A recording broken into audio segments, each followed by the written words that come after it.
Mr. Pistorius, please rise. Ngomsombuluko inhloko ye-NPA umxolisi Ncasana uvume isinqumo sombuso sokudlulisa isigwebo sika Oscar Pistorius. Umehluleli uThokozile Masipa walahla lomsubathi wama-Paralympics ngecala lobudedengu nokubulala ngokungenhloso, kodwa hhayi elokubulala. We're not saying that she is wrong or she was malicious. We say it may be a human error. The application of the law was not applied correctly.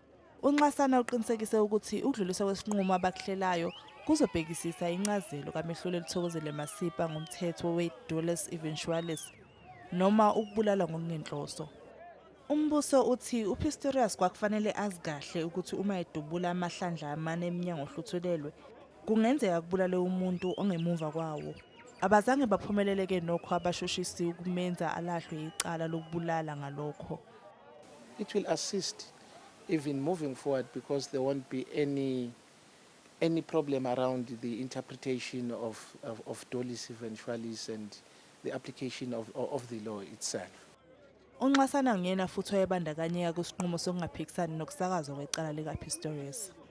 There may be some mistakes, but we will then work on those mistakes. And generally what I've seen is for the first time in the history of South Africa, I saw people talking and engaging, and it really